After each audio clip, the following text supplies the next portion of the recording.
Hello, everybody. Welcome back to episode 24 here in the Happy Space Prison.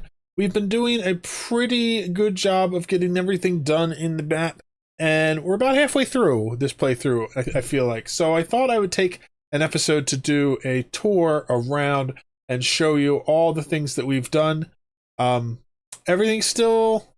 It's still kind of wrapping a lot of things up and still getting a lot of projects underway, but we're getting to the point where we're starting to make some final builds, and I'm excited about that. So I'm going to take you on a tour around, see all the things we've done, and we'll discuss a little bit about where we're going in the future. Thought we would start down at the bottom of the map. We have our area here with the bottom of our power spine where we have our natural gas storage that we have for our power systems. Right now, the big thing I'm working on is I have gas pumps in here that are pumping out all the gases that are in here. I have a section where I can let hydrogen out. Eventually, we just want to fill this entire power spine up with hydrogen. I have quite a bit at the top, and it's kind of getting over pressurized, so that's why I cut off the flow for hydrogen here for now. We'll continue pumping some out, and then as the gases kind of get unmixed, they will work themselves out, and that hydrogen will spread out, and then we'll see where we're at with that. All these gases are getting pumped into our main filter line here that comes all the way across and then gets filtered through our complicated filter here. I have a filter for almost every gas. I have some sour gas, I think, that made its way in here that I don't have a filter for yet, but it's just a little bit. I'm not really worried about it at the moment. But chlorine goes to chlorine storage. Polluted oxygen, oxygen, natural gas, and hydrogen all get sorted out this way. And then the two lines down here are for our natural gas and hydrogen to go back in to get burned as fuel. If they get backed up, I'll work on getting them prioritized. The polluted oxygen and oxygen can both go this way. And I added in, just between this episode and the last one, I installed a new system for those. So oxygen, I just put in an automatic, like infinite dump so that it can add into this storage of oxygen that's in here. So if any oxygen comes through, it just gets forced out through the vents and goes and adds into this oxygen that is being stored in here. The polluted oxygen is a little more complicated. It comes through, it gets compressed into this tile here, and then the two deodorizers on top will be able to reach because they have one of their tiles is down here. So any polluted oxygen that ends up in this tile, if I slow down, I think you might actually be able to see it coming. Maybe not. It picks it up as soon as it comes in because we're not pumping it in that fast. But even if it comes in faster than we can process it, it'll just condense into these two tiles until we get this working so that it processes it. I have sand being delivered so that we can auto sweep it in to keep the deodorizers running all the time. And then we pull the clay out and send it off to our main storage. And then that gets all of our oxygen and our polluted oxygen filtered back out. So that way we can just pump things out. Once this room is done, we'll move on and have this pump here pumping more. For now, it only sends it in if there's a break in the line, but we're working on clearing out all the gases in the main room as well. So that is getting... Eventually, we'll get all this polluted oxygen and oxygen out of here and get things kind of sorted for that. So it's just going to be working in the background, getting things done. As far as our power goes, we have a multi-level power grid here. So we have, we'll start at the bottom. Our last line of defense is that we have a lot of coal stored, and we have these 8 coal generators that will kick on if the power gets so low that we have no other power source. The coal will turn on. Before we get to the coal, we have hydrogen, which is stored in here. And then after that is natural gas. And then we have our petroleum. Our petroleum just runs 24/7 because we are processing out the petroleum so that we get more water out of it. So I'm thinking about setting up automation to shut that off just because I'm having so much trouble with how much water we have. I want to set up some automation to make it so that when we don't need the petroleum, we can throttle that. And then I have been working on making it so our petroleum boiler over here will have the automation it needs to stop running when we get too much petroleum backed up. Once I get that sorted out, I'll probably activate that. I also will have to set up some automation so that the oil wells will automatically turn themselves off, because when I shut off petroleum right now, the oil spills out over into this area here, and so it causes a mess, and that's not what we want. So we're going to have a few more automation things to do before we can set it up so that the petroleum shuts off. Speaking of petroleum and oil, we have our slickster farm here, which has a ton of slicksters in it. Right now we have 470 critters between the slicksters and the molten slicksters in this room. It's mostly molten slicksters, but I do have a space here for slicksters because we get those eggs and we just turn them into oil.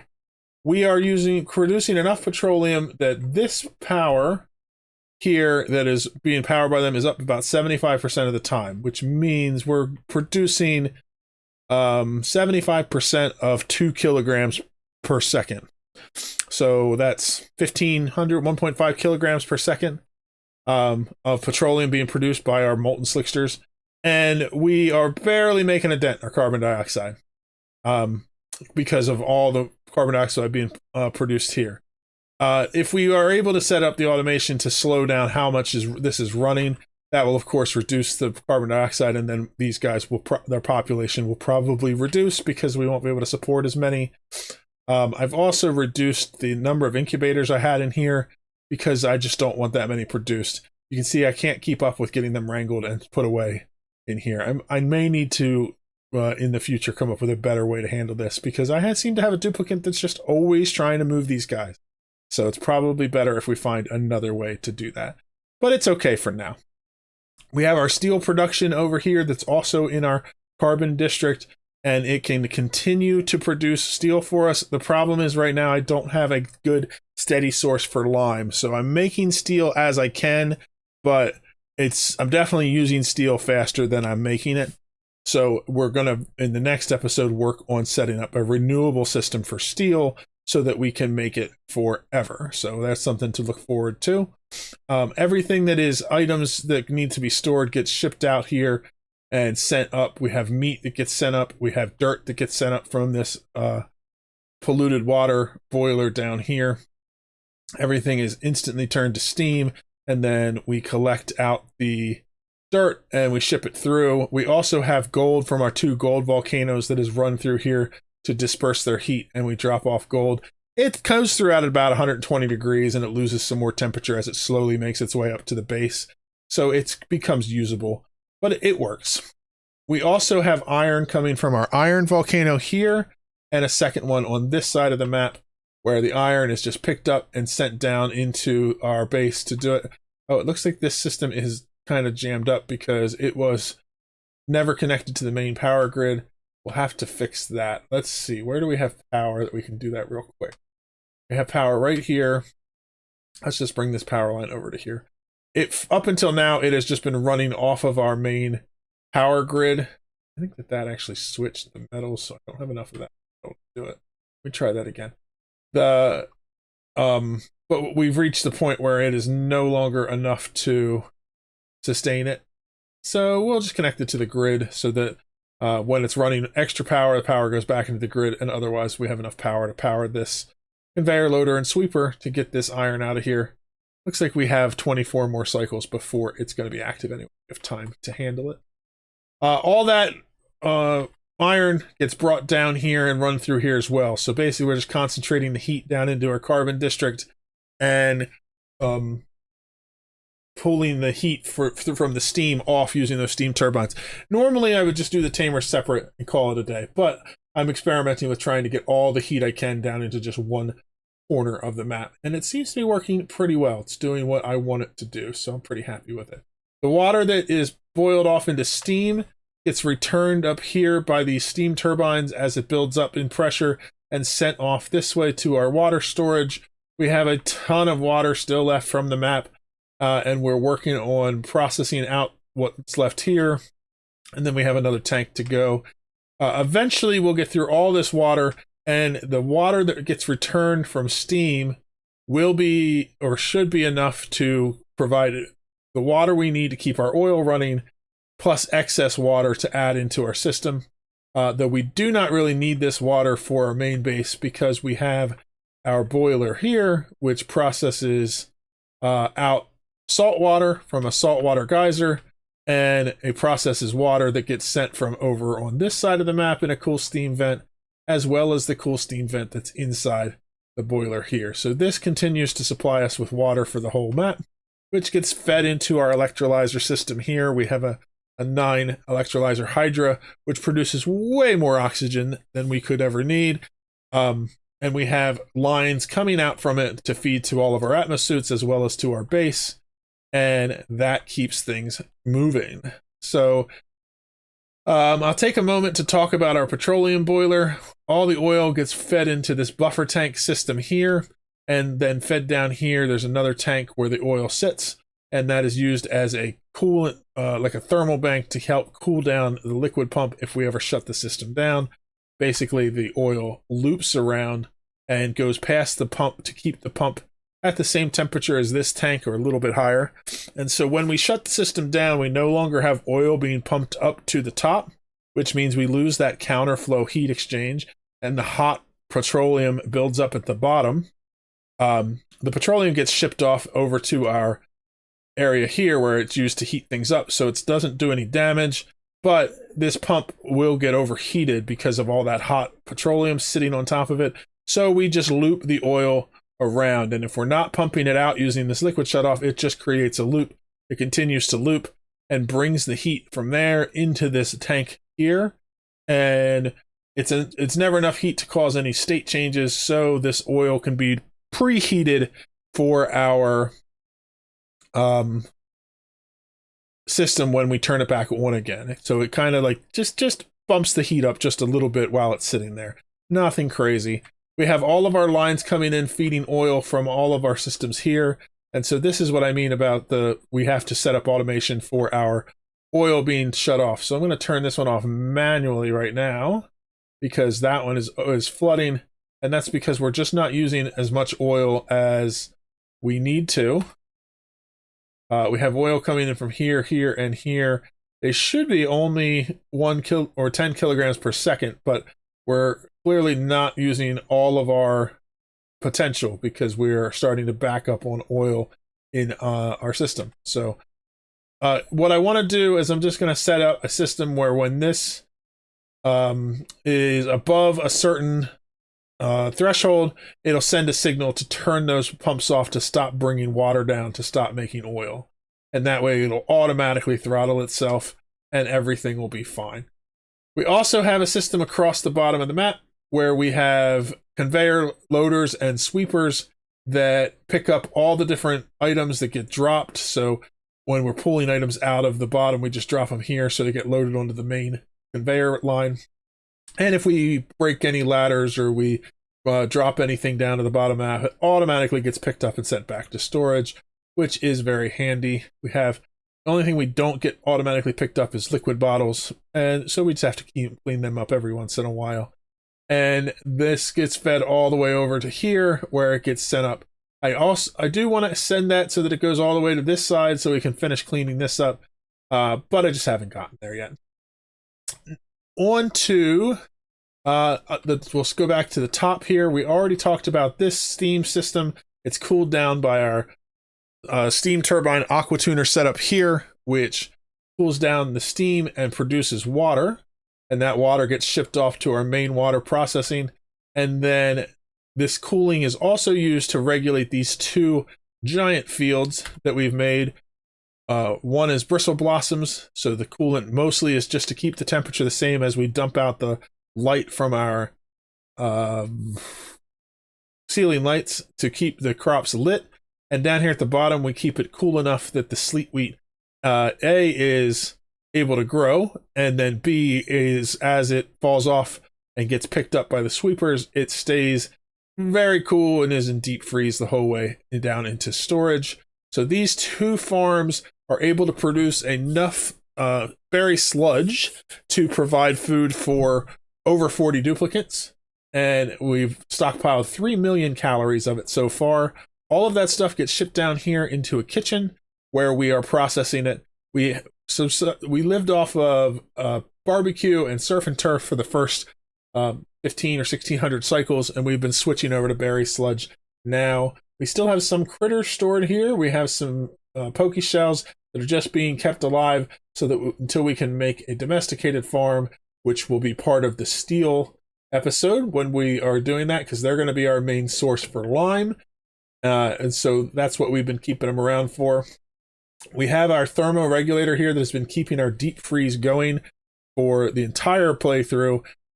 We've just using some passive cooling from our base cooling, or not passive, active cooling now, but we just have a cooling loop that comes down and keeps the liquid around that thermoregulator cool. This thing is enough to keep us down to the point where we have minus 75 temperatures inside of our deep freezer at all times. So it's definitely, we could definitely upgrade this to a more modern tech, but what's the point? It is doing its job. It's been doing its job for a very long time now. 1754 cycles. So we built this in cycle 63, and it's been running ever since at 100% uptime ever since then. It just keeps the temperature in here nice and cold. That's its only job. And it does it with a relatively low power. In our base, we still have a lot of stuff we need to clean up here. We're going to be moving out to some new places soon in the next couple episodes. But for now, we have places for all of our duplicants to sleep and eat. We have a bathroom that is more than enough because of the way we have our schedule set up, and they even have showers. And then going up a little more, we have a sustainable farm here for producing plastic. So we have pips that we mostly, there's a delectable that's in the wrong place here. Let me get him down into storage. We have pips in here that are producing, I also noticed the meat is not getting picked up here. Our conveyor loaders are not set to the right settings. So let's do that so we can get that shipped off.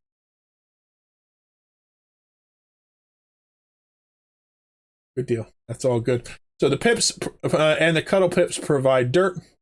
The dirt is used to feed the mealwood. The mealwood feeds the Drecos, which keep eggs producing for our glossy Drecos so that we can get this farm filled with glossy Drecos. I haven't really been pushing this to get higher, but we can sometimes get this all the way full to 40 critters. I should set up some automation to get the meat and stuff out of there too. Right now, the duplicants get to it if they have time.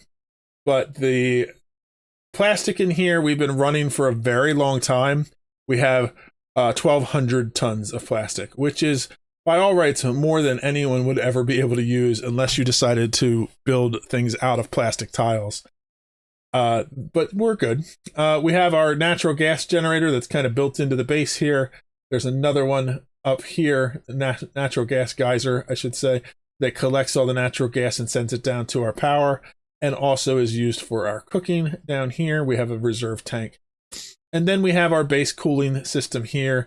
It is just a loop that goes through, chills down our polluted water that goes through the whole base, and keeps the place at a nice 25 degrees. We do that by having our thermosensor come right out of here. And anytime the polluted water coming out gets above that 25 degree mark, it sends a signal to cool down the return water. And that way we can keep this tank at a pretty much set 25 degrees. As soon as this gets down a couple more degrees, it'll turn this off and it'll just continue to loop, and it will handle itself forever. And so that can keep the whole base at 25 degrees. Even though we have some hot spots in here, it handles it just fine. And I think that's everything we have on the map right now. So we have some pretty good sustainable systems. Oxygen, we've produced probably more oxygen than we could ever use, but it's still just burning off water to turn it into oxygen and hydrogen, because the hydro system will allow us to do that, storing the excess hydrogen and oxygen forever. The food, we now have switched over to berry sludge, but we're still handling the barbecue that we get from all of our different farms. As far as bonuses go for morale, we still only kind of have the basics. We have barracks, washroom, great hall, and a nature reserve, which is all we need for keeping things running. Our atmosuit system is basic enough that it can handle the duplicants that we have that go out of the base.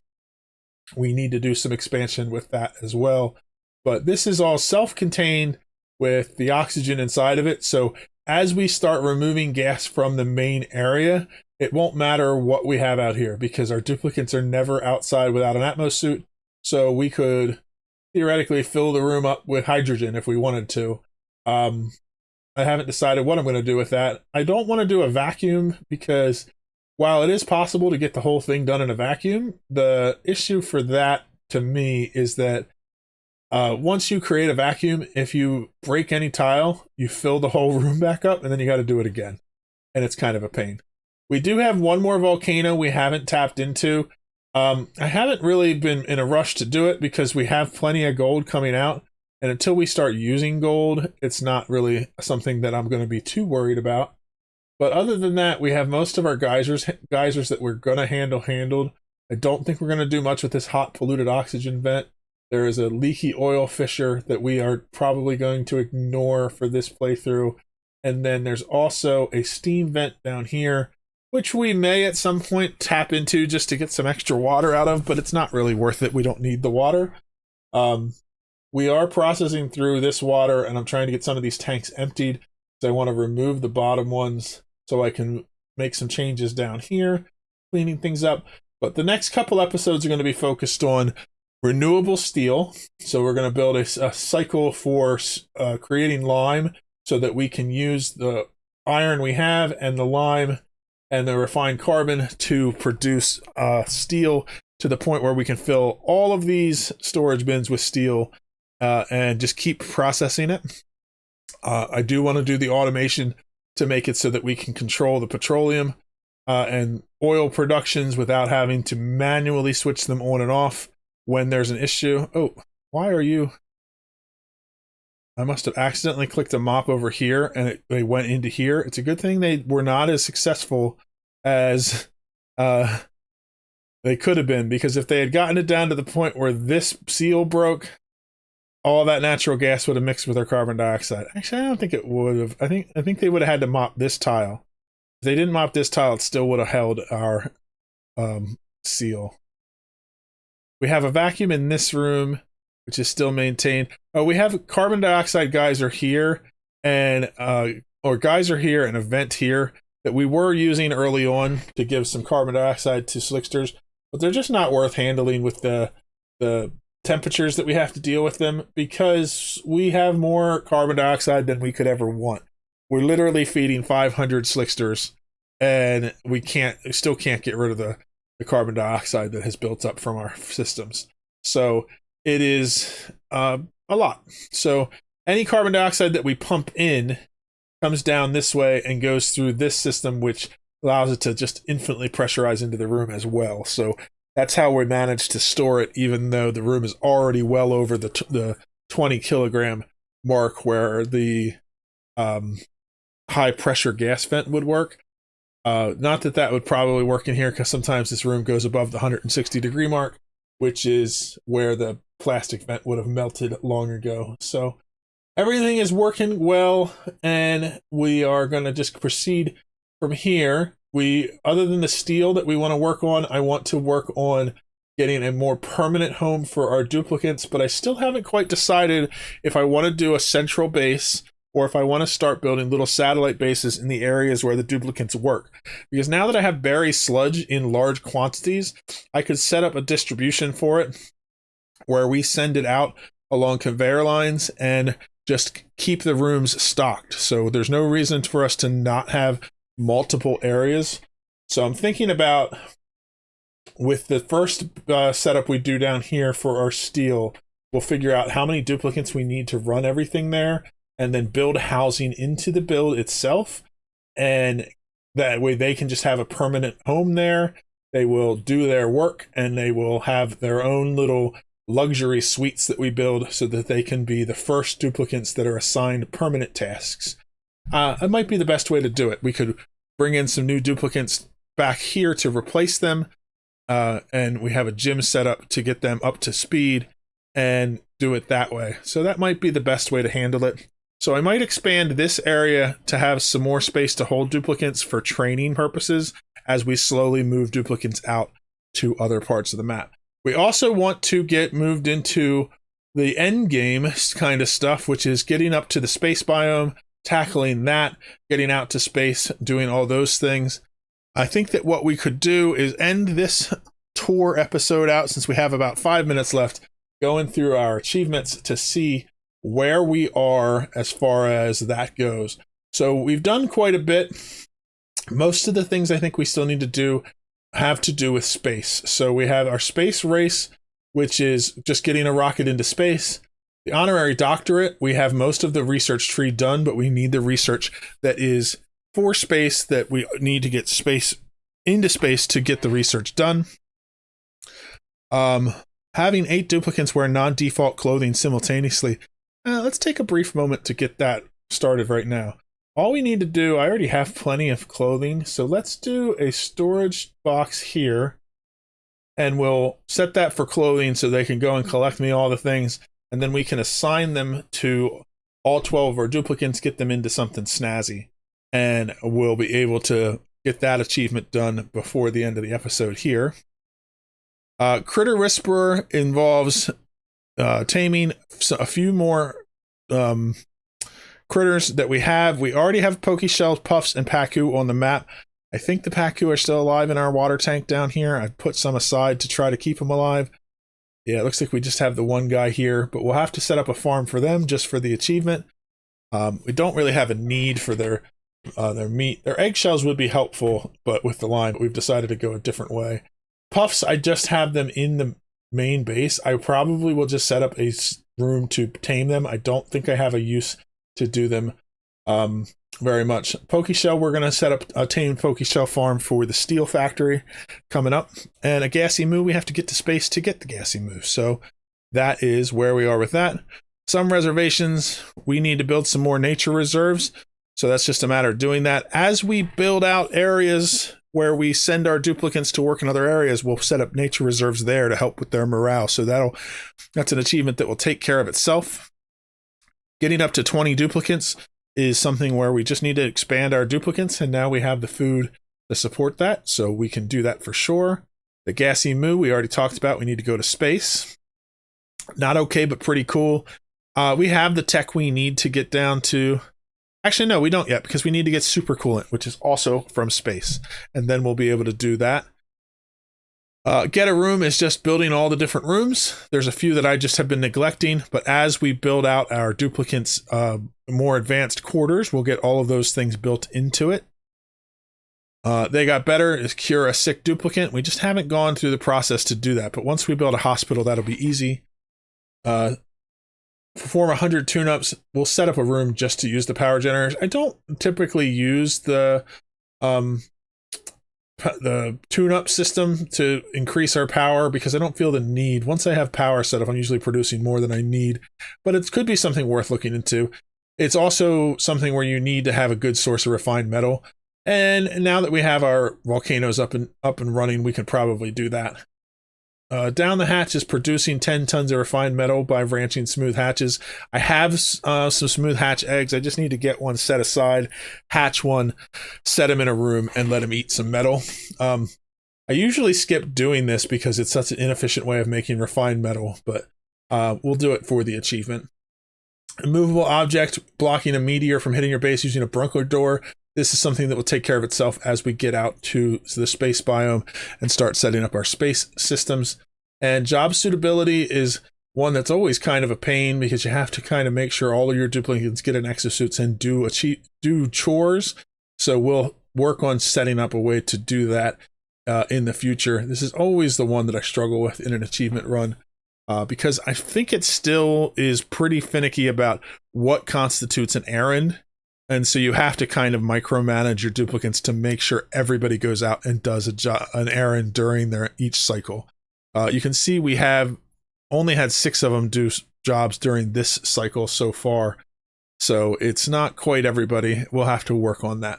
So those are all the main achievements for the base game. And then we have the Great Escape, which is sending a duplicate to the farthest star map destination. And then we have Home Sweet Home, where we already have the morale stuff done. We just need to build a great monument to finish the game. So we'll do both of those at the end, and that will get us all the achievements for this run. Though there's still some more things that I want to do. I've never done space on a base game playthrough. This is my first official base game playthrough, And so I'm excited to get in and figure out the differences between the base game and the spaced out DLC and do some experimenting with the space systems. So we have a lot of stuff to still do with that. We have just some more renewable systems I want to set up so that we can do some fancier things once we get to space and we have space metals and things like that, like super coolant, so that we can do some more advanced things. So a lot more to go in this series. I think we're probably right around halfway through what I want to get done before we move on to another map. So feel free to leave me some comments about anything if you had some questions about stuff as I was going through. I know there was a lot, so there were some things I might have gone over that you didn't give them enough attention, and I can show them off later or answer those questions. Or if there's any ideas of things you want to see before this playthrough is done, I'm happy to hear that too. I appreciate you guys supporting this far along, and if you want to see more, be sure to subscribe to the channel and follow us so that we can continue to get that stuff out. This Delectable is still not delivered to where he's supposed to go. Let's go to the relocate. Let's make that a high priority. We wanted to do this. Where did I put that storage bin? We want to set anything for clothing in here, and we're going to set this high priority so the duplicates go and grab clothes for me. Oh, what the hell? Let's just do it as an yellow alert priority so that they do it quickly. I definitely have enough of clothing items that I've collected over the playthrough to get them put in here and stored so that we'll be able to assign them to people and get that achievement knocked out. So let's take a look at what we have so far. We have warm coats. We have snazzy suits. I think we have some more fancy ones as well. So they'll be grabbing the last of those. There's our Delectable getting delivered.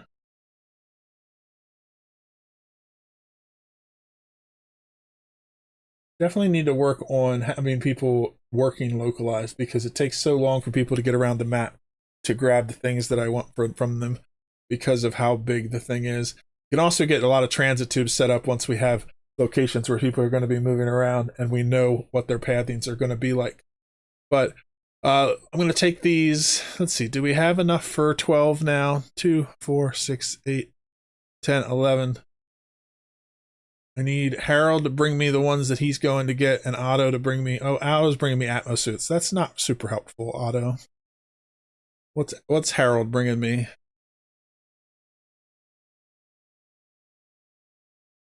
Where's he at? He's grabbing a bunch of stuff. Yeah, I have a bunch of fancy ones. He's going to bring in these other suits. I'm going to drop all these on the floor now. And then we're going to disable this and put this at level 5.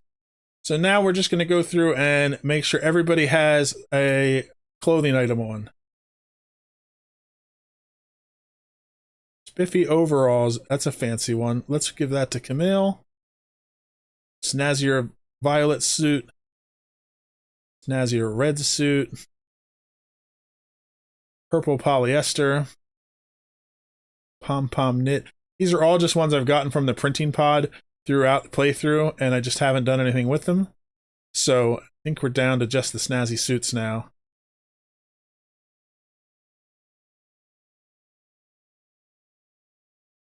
Let's see. Snazzy suit times 7. That's Quinn. One more and assign it to Rowan. So now everybody's been assigned. Oh, no, looks like we need one more for Quinn. We'll just give you one of the snazzy suits. So everybody should be in their fancy get-ups now, running around doing their things. And once we have Quinn in his, that should give us the achievement. And there we go. Colony achievement earned. Nowhere to go. Everybody's fancy. I do want to change out. Let's see. I just realized I don't really want to use the warm coat because I don't have a use for it. So let's put a snazzy suit on him instead. I don't want to risk having anybody getting overheated because they're wearing a warm coat that I'm not even aware of. But this was probably the funniest one. The Nisbet is wearing the, what is it called? Does it say in, where does it say their clothing? Citrus spandex. I think that's probably the funniest one I have.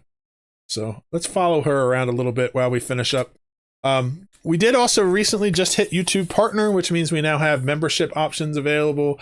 I'm still working on those, so if you're interested, we'll be working on getting some perks that are worthwhile. Right now, I pretty much have the defaults, though I did change it so that there is a membership level at $1, just in case anybody wants to be supportive, but I don't really want to have too high of a level for the entry for that, but we'll work on it. I have some merch stuff I'm working on as well, and a website that it was being worked on. So we're trying our best to get word out about videos, and I appreciate the support you've given us so far. Thank you for watching, and I will see you in the next one. Bye-bye.